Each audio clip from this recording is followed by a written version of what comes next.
Hello student, मैं अंकिता त्रिपाठी। आज मैं आप सबसे बलिदान कहानी इस वीडियो में साझा करूंगी, जो कि मुंशी प्रेमचंद द्वारा रचित है। मुंशी प्रेमचंद एक सफल कहानीकार, नाटककार, निबंधकार एवं उपन्यासकार हैं। उन्हें उपन्यास का सम्राट भी कहा जाता है। मुंशी प्रेमचंद की कहानियाँ जो हैं वह मानव सामाजिक कहानियाँ हैं। उनकी कहानियों को हम जीवंत कहानी भी कह सकते हैं। उन्होंने अपनी कहानियों में काल्पनिकता नहीं दिखाई, अपितु समाज में जाकर के उनके भावों को उन्होंने अपनी कहानी में चित्रित किया है। मुंशी प्रेमचंद द्वारा रचित बलिदान कहानी भी ग्रामीण परिवेश में रचित है। इसमें कथाकार सम्राट प्रेमचंद इस कहानी के माध्यम से तत्कालीन ग्रामीण दुर्दशा का सजीव एवं मानवीय चित्रण किया है। किसान मजदूरों का साहूकार, जमींदार आदि जो संपन्न लोग हैं, किस प्रकार से मिलजुल करके शोषण करते हैं, इसको इस कहानी में बहुत ही भली भांति रूप से स्पष्ट भी किया गया है। एक किसान की आत्मा उसके खेत और बैलों में कैसे बसती है, उनकी छिन जाने पर वह जीते जी मर जाता है। इसी तथ्य को उन्होंने बहुत ही प्रभावशाली ढंग से प्रस्तुत किया है। आइए हम कहानी के माध्यम से आपसे साझा करते हैं। आज कहानी स्टार्ट होने के पहले मैं आप सबसे पहले पात्रों का परिचय करा दूं कि इस पात्र में हरखू है, जो कि शक्कर का व्यापारी रहता है और बाद में गरीबी के कारण वह आर्थिक व्यवस्था उसकी ढल जाने के कारण वह किसान बन जाता है। उसके बाद गिरधारी, जो कि इस कहानी का प्रमुख पात्र है, वह हरखू का बेटा है और जमींदारों द्वारा, साहूकारों द्वारा वह शोषण का शिकारी बन गया है। गिरधारी का ही इसमें शोषण किस प्रकार से आम मानव का किया जाता है, संपन्न लोगों के द्वारा इसको चित्रित किया गया है। उसके बाद गिरधारी की पत्नी यानी सुभागी है, ये भी एक पात्र है, लेकिन प्रमुख पात्र इसमें गिरधारी है। उसके बाद मंगल सिंह है। मंगल सिंह जो है वह मौजे बेले का ठाकुर है, जो कि अब कांस्टेबल भी है। कालिका दिन है, जो कि थानेदार साहब का मित्र रहता है और गांव का मुखिया भी कालिका दिन रहता है। उसके बाद है ओमकार। ओमकार जो है वह गांव का लालची जमींदार, जिसके खेत हरखू जोतता था। उसके बाद है तुलसी। तुलसी जो है वह गांव का चालाक बनिया है, जिसने गिरधारी को उधार दिया था। आइए अब हम चलते हैं कहानी की ओर। कहानी स्टार्ट होती है हरखू से, हरखू के जीवन से, कि आज का जो हरखू है, कोई 20 साल पहले वह हरचंद कुर्मी हुआ करता था। यानी वह पहले एक बहुत बड़ा व्यापारी था, चीनी व्यापारी। तो उसका नाम हरखू कैसे पड़ा, अर्थात पहले वह हरचंद बोला जाता था। जब वह संपन्न था तब वह हरचंद बोला जाता था, लेकिन आज उसके पास व्यापार, अंग्रेजी व्यापार होने के कारण, अंग्रेजी मशीनें आने के कारण उसका जो धंधा था व्यापार चीनी का, वह ख़त्म हो गया, धीरे धीरे बंद हो गया। अतः वह किसान बन गया, व्यापारी से किसान बन गया, जिससे अब उसे लोग हरखू बुलाने लगे। आपको बता दें कि उसके यहाँ शक्कर बनती थी और कारोबार उसका बहुत ज़्यादा फैला हुआ था। उसके वहाँ कई हल चलते थे। देश विदेश शक्कर के आने से उसका कारोबार मटिया मेट हो गया। किसके देश में विदेशी शक्कर के आ जाने के कारण उसका कारोबार चल नहीं सका और वह अंत में किसान बन गया, जिसके कारण जो गांव वाले उसे सम्मानित ढंग से हरचंद बुलाते थे, अब वही हरखू बुलाने लगे। आज उसके पास केवल 5 बीघा जमीन बचा और केवल 1 हल की खेती बची है। पहले उसके वहाँ 10 हल होते थे, लेकिन अब उसके वहाँ 1 हल की खेती केवल रह गई है। मगर उसका जो स्वाभिमान है वह आज भी 20 साल पुराना ही था। वह इतना सब कुछ होने के बाद भी किसी के सामने झुकता नहीं था। जिसे जो बोलना रहता था वह स्पष्ट रूप से बेबाक कह देता था, बिना झिझके कह देता था। इसीलिए गांव की पंचायत में आज भी उसकी सम्मानित दशा बनी हुई थी। उसे आज भी गांव की पंचायत में बुलाया जाता था, बैठाया जाता था। वह जो बात कहता वह बेला कहता, किसी के मुंह पर नहीं कहता, किसी वाली नहीं करता था, और गांव के अनपढ़ उसके सामने मुंह खोलने से भी डरते थे। उसके इसी स्वभाव के कारण हरखू ने अपने जीवन में कभी भी दवा नहीं खाई थी। ऐसा नहीं था कि वह कभी बीमार नहीं होता था, वह अक्सर बीमार भी पड़ता था। कुआर के महीने में वह हर साल कुआर के महीने में मलेरिया से पीड़ित होता था, लेकिन बिना दवा खाए वह ठीक भी हो जाता था। अपनी मेहनत के बल पे वह ठीक हो जाता था।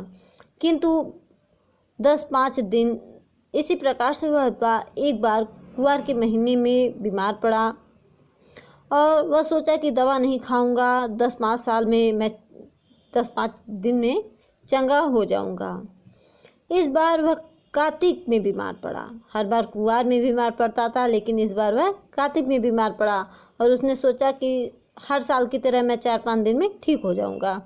किंतु ऐसा नहीं हुआ। वह एक बार गिरा तो उसने खटिया ही अब की बार पकड़ ली थी। उसे लगा कि अब उसके चलने के दिन आ गए हैं। एक दिन मंगल सिंह उसे देखने गए और बोले, बाबा बिना दवा खाए अच्छे न होंगे, कुनैन क्यों नहीं खाते? उन्होंने हंसी किया, यहाँ हास्य रस भी है। हरखू ने उदासीन भाव से उत्तर दिया, तो लेते आना। अगले दिन कालिका दिन ने आकर के कहा, बाबा 2-4 दिन कोई दवा खा लो, अब तुम्हारी जवानी की दियाँ थोड़े है कि बिना दवा खाए आप दवा दर्पण खाए आप ठीक हो जाओगे। तो हरखू ने उसी मंदभाव से कालिका दिन से भी वही शब्द कहा कि तो लेते आना। मगर अगर हम कहें तो यहाँ दवा लाने की बात अलग है, हाल चाल पूछने की बात अलग है, यानी वो तो शिष्टाचार की बात हो गई और एक संवेदन का हिस्सा हुआ। इस प्रकार से रोगी को दिखाना शिष्टाचार की बात हुई और दूसरी कि उसे दवा ला के देना, ये तो संवेदना हुई। ठीक है, तो इस प्रकार से किसी ने भी उसे दवा लाकर नहीं दी और हरखू दलान में खाट पर पड़ा रहता। अगर मंगल सिंह की कभी हरखू को नज़र आ जाता तो बस एक ही बात कहे, भैया दवा नहीं लाए। और मंगल सिंह या कालिका दिन, ये दोनों से ही वह यही प्रश्न पूछता था और दोनों मंगल सिंह और कालिका दिन ये दोनों नज़र बचा करके निकल जाते थे और उसे नज़र भी नहीं आते थे। हरखू को यह नहीं सूझता था कि दवा बिना पैसे के नहीं आती। यहाँ उन्होंने मुंशी प्रेमचंद ने हरखू के कंजूस भाव को भी प्रदर्शित किया है कि वह ये नहीं समझता था कि दवा बिन पैसे के नहीं आती है। उसे पैसे उसके जान से भी प्रिय थे। वह यही समझता था कि मेरे पैसे मेरे प्राणों से भी प्रिय हैं। अर्थात पैसे लेने पर वह बिल्कुल निराश सा हो जाता था। उसने कभी दवा के दाम की बात नहीं की थी जीवन में, ना ही दवा खाई थी। इस प्रकार से उसकी दवा नहीं आई और उसकी दशा दिन पे दिन बिगड़ती चली गई। यहाँ तक कि 5 महीने कष्ट भोगने के बाद उसकी ठीक होली के दिन शरीर त्याग दिया, अतः वह ठीक होली के दिन मर गया। उसका शव बड़ी धूमधाम से निकला। गिरधारी ने उसके शव को बड़े ही धूमधाम से निकाला। क्रियाक्रम उसका बड़े ही हौसले के साथ किया। यहाँ तक कि कई गांवों को उन्होंने गिरधारी ने निमंत्रित भी किया। पैसे की परवाह न करते हुए गिरधारी ने हरखू का क्रियाक्रम बहुत ही धूमधाम से किया। उसके बाद हरखू के जो खेत थे वह बहुत ही उपजाऊ थे। वह खेत साल भर में 3-3 फसलें पैदा करते थे। वह अपने खेतों को अपने पसीनों से उस खेत की मिट्टी का जो एक एक कण था अपने पसीने से उसने सींचा था। अतः बहुत ही मेहनत से वह अपने खेतों को उपजाऊ बनाया था। अतः इसीलिए सभी की नज़र, हर एक गांव वालों की, हर एक आदमी की नज़र उसके खेतों पे लगी रहती थी कि कब उसका खेत हमें मिल जाए जोतने के लिए। सभी जमींदार लाला ओमकार को उकसाने लगे। हरखू के मरते ही सभी ग्रामवासी सोचने लगे कि वह खेत हमको मिल जाए। सभी लोग उकसाने लगे, उसे दुगुना लगान और बड़ी रकम का नजराना पेश करने लगे। यहाँ मतलब नजराना का मेरा कहने का तात्पर्य है कि जैसे बयाना, कि प्रत्येक व्यक्ति एक उसे बयाने देने लगे। गिरधारी से खेत छुड़ाने के लिए उन्होंने एक दूसरे की होड़ सी मच गई थी। एक दिन जमींदार ने गिरधारी को बुला करके कहा, तुम 8 रुपये बीघे पर खेत जोतते हो, मुझे 10 रुपये मिल रहे हैं, और जो नजराने के पैसे यानी कि जो बयाने के पैसे हैं वह मुझे अलग से मिल रहे हैं। तुम्हारे साथ रियायत करके लगान मैं वहीं रखता हूँ, पर नजराने के जो रुपए हैं वह तुम्हें देने पड़ेंगे। गिरधारी ने नजराने की रकम देने की यहाँ असमर्थता जताई। ठीक है, नजराने के लिए 100 रुपये का प्रबंध करना उसके काबू से बाहर था। वह सोचने लगा कि अगर 2 बैलों को मैं बेच दूं तो खेती ही लेकर के क्या करूंगा, खेत को कैसे जोतूंगा, घर बेचूं तो यहाँ लेने वाला कौन है, और फिर बाप दादों का नाम भी इससे डूबता है। 4-5 पेड़ है, लेकिन उन्हें बेचकर 25 या 30 रुपये से अधिक न मिलेंगे। अतः वह बयाने के पैसे चुकाने के लिए प्रत्येक उपाय को सोचने लगा, लेकिन उसे कोई उपाय मिल नहीं पाता। और क्या कहता, उधार लूँ तो देता कौन है, अभी बनिए के सिर 50 रुपये लदा हुआ है, दे नहीं पाया हूँ। आगे कहता है, जो मेरी सुभागी यानी पत्नी के गहने हैं उसे तो मैं बहुत पहले ही गिरवी रख चुका हूँ, यानी कि घर में गहने भी नहीं है कि मैं उन्हें गिरवी रख करके और खेत छुड़ा लूँ। इस प्रकार से उससे बहुत उपाय सोचता है, लेकिन उसे कोई भी उपाय सूझता नहीं है, जिससे इस सूझबूझ में गिरधारी को ना ही खाना अच्छा लगता है, ना ही पीना अच्छा लगता है। रात को उसे नींद भी नहीं आती। खेतों के निकल जाने की डर से उसका जो प्राण था मानो हाथों के चला आता था, उसका हृदय हुक्क से कर बैठता था। जैसे ही वह सोचता था कि अब मेरे खेत नहीं रहेंगे और तब मेरे खेत मेरे हाथ से छूट जाएंगे, वह सोचता कि वह भूमि जिसे हमने वर्षों जोता, जिसमें खादों को पाटा, जिसमें अपने पसीने की एक एक बूंद से उसके कण को सींचा है, आज वही ज़मीन मेरे हाथ से चली जा रही है। यह सोच करके वह पसीने पसीने हो जाता था। उसके नाम उसकी जिह्वा पर याद रहते थे। उसने अपने प्रत्येक खेतों का नाम रखा था, मानो जैसे वह उनके बच्चे हों। किसी खेत का नाम चौबीसा रखा, किसी का 22 रखा, किसी का नाले वाला तो किसी का तलैया वाला। अगर इन नामों का स्मरण भी होता था तो मानो कि उस खेतों के चित्र उसके सामने से खींच जाते थे। वह अपने इन खेतों की चर्चा इस प्रकार से करता था कि मानो वह सजीव हूँ, मानो उसके भले बुरे के वह साथी हों। उसके जीवन की सारी आशाएं, सारी इच्छाएं, सारे मंसूबे, सारी मन की मिठाइयाँ अर्थात सब कुछ उसी पर आश्रित थे। किस पर? खेत पर। इसके बिना उसने अपने जीवन की कल्पना भी नहीं की थी। आज वही खेत उससे छूट जा रहे थे। यह सोच करके वह बेचारा निष्प्राण सा पड़ा रहता था। वह कभी घबरा करके घर से निकल जाता और घंटों घंटों उस खेत के मेड़ों पर बैठा रहता, उससे देखता, रोता कि आज वही खेत उससे मानो कि एक लड़की की भांति विदा हो रहे हों। इस प्रकार से वह खेत को देख देख कर फूट फूट कर रोने लगता था। इस प्रकार से 1 सप्ताह बीत जाते हैं और गिरधारी रुपये का बंदोबस्त नहीं कर पाता है, जिसके कारण कालिका दिन उन खेतों को 100 रुपये नजरा 10 रुपये बीघे पर खेत ले लेता। जब गिरधारी को यह पता चला कि अब उसके खेत नहीं रह जाता, कालिका दिन उसका खेत ले लिया है, तब जाकर के गिरधारी एक ठंडी सांस ली और कुछ ही क्षण बाद वह मानो कि उसके पिताजी मर गए हों। इस प्रकार से वह बिलख बिलख कर उन खेतों के लिए रोने लगा तथा उस दिन उसके घर में चूल्हा तक नहीं जला। उसे ऐसा प्रतीत हुआ कि मानो मेरे पिताजी, मानो हरखू आज मरा हो। उसे ऐसा प्रतीत हुआ और उसकी यह दशा देख करके स्वाभाविकी से रहा नहीं गया और वह लड़ झगड़ कर कालिका दिन से खेत लेना चाहे, किंतु वह असफल हुई। गिरधारी अपने पुराने दिनों को याद करके दुखी होता और रोता रहता था। लोग उसे समझाते कि तुमने पिता के क्रियाकर्म में अगर व्यर्थ रुपये न खर्चा किए होते तो यह नौबत नहीं आती, यह दिन तुम्हें देखने नहीं पड़ते।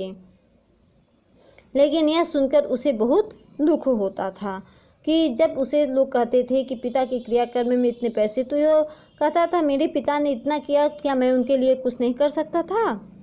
उसे अपने किए पर तनिक भी पछतावा नहीं था, क्योंकि उसने औकात से ज़्यादा रुपये खर्च किए। अगर वह रुपये बचाता तो आज वह खेत ले लेता और उसकी यह दशा न होती। लेकिन वह कहता मेरे भाग्य में जो लिखा है वह होगा, परदादा के ऋण से तो मैं उत्तीर्ण हो गया। इस प्रकार से वह अपने बातों को कह के मन को संतोष दिला लेता था। उन्होंने जिंदगी में 4 बार खिला करके हमको तब जा कर के खाया था, क्या मैं उनके लिए इतना नहीं कर सकता। अतः उसे पैसा खर्च करने का जरा भी पछतावा न था। वह कहता क्या मरने के बाद उनको मैं पिंडे पाने के लिए तरसाता। इस प्रकार आषाढ़ का दिन आ पहुंचा। वर्षा हुई, सभी किसान अपने खेती बाड़ी में व्यस्त हो गए। यह सब बातें देख सुनकर गिरधारी मानो जलहीन मछली की तरह तड़प उठा, मानो कि वह तड़पता रहा। कभी अपने खेतों के पास जाता कि मैं इन्हें जोत सकता था, लेकिन वह कुछ कर नहीं पाया। अतः वह जलहीन मछली की तरह तड़प करके रह गया। यहाँ मुंशी प्रेमचंद गिरधारी के मनोभावों का जिस प्रकार से चित्रण किया है वह बहुत ही मार्मिक है। कहते हैं कि आषाढ़ का दिन आते ही जिस प्रकार से घटाएं छाने लगी, खेतों में हरियाली आ गई, सारे किसान अपने जुए ठीक कराने लगे, बढ़ई हलों की मरम्मत करने लगी। गिरधारी यह सब देख करके मानो पागल सा हो गया। कभी वह घर में जाता, कभी घर के बाहर आता, अपने हलों को निकालने लगा। उसे निकाल कर देखता, सोचता उसकी मुठिया टूट गई है, उसके फाल ढीले हो गए हैं, जुए में सैला नहीं है। यह सब देख करके वह व्याकुल सा हो जाता। एक पल को अब मानो भूल ही गया था कि अब खेत मेरे नहीं रहे।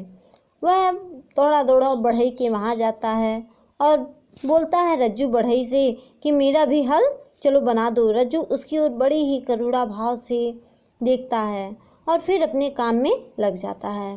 गिरधारी को यह देख करके यह होश उड़ जाता है कि आखिर वह बना क्यों नहीं रहा। तभी उसे याद आता अरे खेत तो मेरे रहे नहीं। यह सोच करके वह बिल्कुल ग्लानि सा भर जाता है, उसका सिर झुक जाता है और वह चुपचाप घर में चला आता है।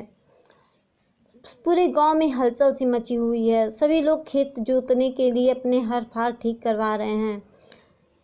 जमींदार के वहाँ से लोग धान के बीज ले रहे हैं। यह सब देख वह जलहीन मछली की तरह बिल्कुल तड़प उठता है।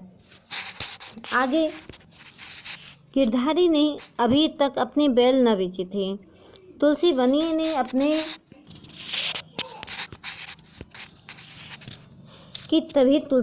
ने अपने रुपये के लिए धमकाना आरंभ कर दिया गिरधारी को। मंगल सिंह ने नालिश की बात कहकर उसे और भी डरा दिया कि तुम्हारे बैलों के प्रति उसे डरा दिया, मतलब नालिश करना कि तुम्हारे बैल कोई खरीदेगा नहीं आदि इस प्रकार की बात करके वह गिरधारी को और भी डरा दिया। अंत में मंगल सिंह ने उसकी 80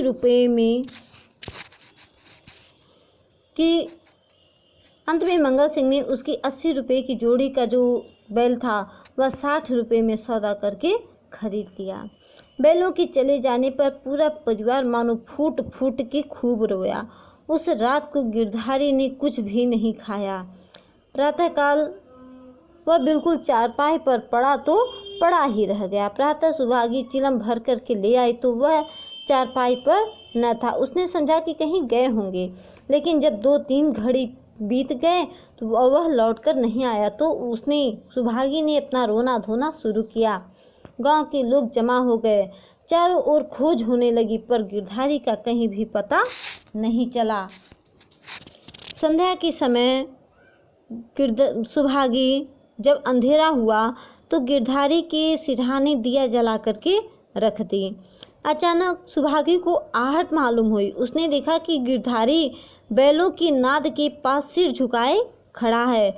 सुभागी यह कहती हुई उसकी ओर बढ़ी कि वह खड़ा क्यों है, वहाँ खड़ा वह क्या कर रहा है, आज सारे दिन वह कहाँ रहा। यह सारे प्रश्न सुभागी उसे पूछने के लिए जैसे ही आगे बढ़ती है, गिरधारी बिना कोई उत्तर दिए वहाँ से चल देता है।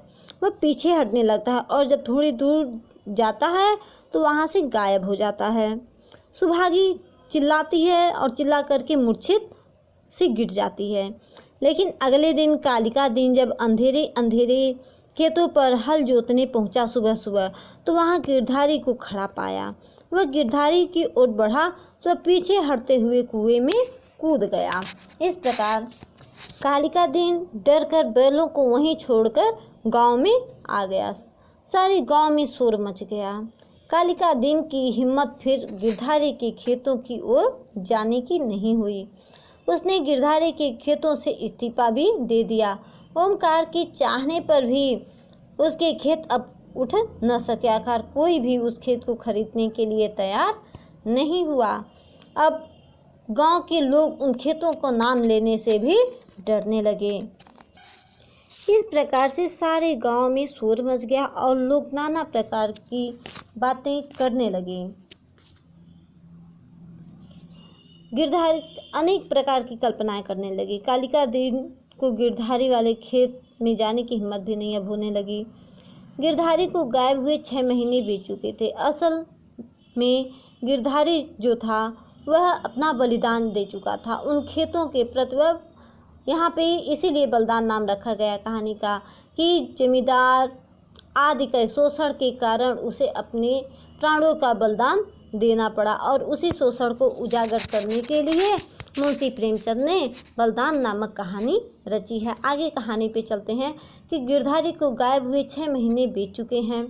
उसका बड़ा लड़का अब एक ईंट के भट्ठे पर काम करता है। यानी जो उसका शान शौकत गांव में बना हुआ था, अब वह शान शौकत नहीं रहा और 20 रुपये महीने में घर लाता है। अब वह कमीज और अंग्रेजी जूता भी पहनता है। यानी कि अब उसकी दशा जो है वह पहले से बेहतर हुई है। घर में दोनों जून तरकारी अब पकती है और जौ के बदले गेहूं की रोटी खाई जाती है। लेकिन गांव में जो उसके पहले आदर थे वह आदर अब नहीं है। क्या मजदूरी करने से सुभागी अब पराए गांव में आए कुत्ते की भांति दुबकती फिरती रहती है। अब उसे पंचायत में भी नहीं बैठाया जाता। अब वह एक मजदूर की माँ कही जाती है। यानी इस प्रकार से मुंशी प्रेमचंद द्वारा रचित यह ग्रामीण परिवेश की एक सफल कहानी रही है। जी धन्यवाद। अगर आपको ये वीडियो समझ में आया हो, बलिदान कहानी समझ में आई हो, तो इस वीडियो को लाइक और शेयर ज़रूर करें। साथ में अगर आपने मेरे चैनल को सब्सक्राइब नहीं किया है तो उसे सब्सक्राइब भी करें। जी धन्यवाद।